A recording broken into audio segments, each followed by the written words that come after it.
So I'm going to give an update on the Sewell versus Character AI lawsuit. I first talked about this several months ago when the lawsuit was filed. I want to explain what's happening on Character AI since then.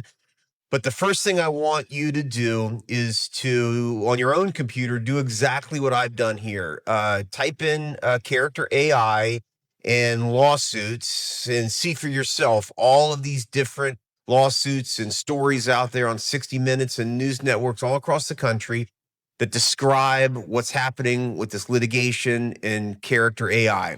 For those of you that don't know and you're a parent, you need to understand what Character AI is.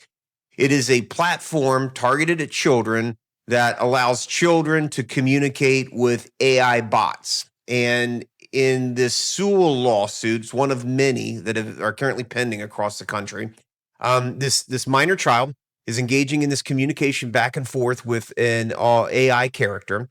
And the communication starts taking some disturbing turns. There are discussions of self-harm that keep leading up to this extraordinarily tragic circumstance that is described in the lawsuit. And as I do with every single one of these things, I drop the actual lawsuit in here.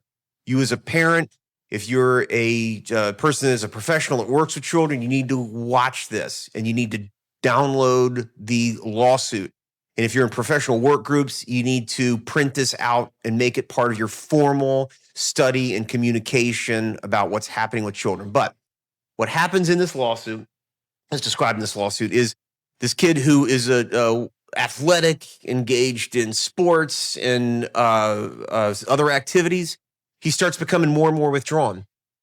Perhaps the most, many disturbing, one of the most disturbing things about this is you have a mother who, by all accounts, is engaged in this child's life. So don't for a minute, parent, think that, these parents abandoned this kid or didn't know what was going on. No, what's described here is that the parents had this kid go into therapy multiple times, and the professional therapist, weren't able to draw out what was actually happening with this kid.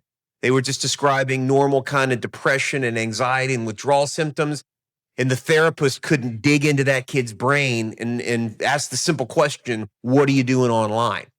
And this is why I say as part of these series that you as a parent have an absolute duty to get your child in the hands of an experienced practitioner, somebody that knows this online stuff, to be able to draw this stuff out. But as described in this lawsuit, what happens is this kid starts getting more and more withdrawn.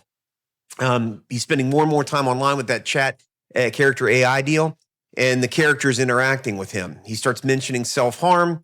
The AI doesn't do anything to diminish that or alert the parents or anything else like that. And in an extraordinarily disturbing description here in this lawsuit, the child pulls out a gun and kills himself. He's in a house with other children, siblings, and those two siblings had to experience this in real time, obviously, as did the parents. But the disturbing thing about this is how long that communication got on. And again, if you got a kid and you're a parent and the kid's online, the purpose of this video and all these videos is to alert you to do your homework, to log in online, to read this lawsuit, spend time with it, print it out, share it with teachers, and understand what's happening to these kids. The next link that I want to drop in here is to this BBC article. Just look at that picture of this mom with her child, that 13, 14-year-old kid, healthy, happy, engaged in, by all accounts, what was a beautiful life. But because of getting sucked into this AI world, his brain was rewired in an extraordinarily unhealthy way. As a parent, you need to understand what's going on. Watch the video. There's an interview in here with her. Listen to that video. Pay attention to this newspaper article. The other series of articles here report that partly in response to this one of many lawsuits that have been filed, Character AI is trying to implement some controls.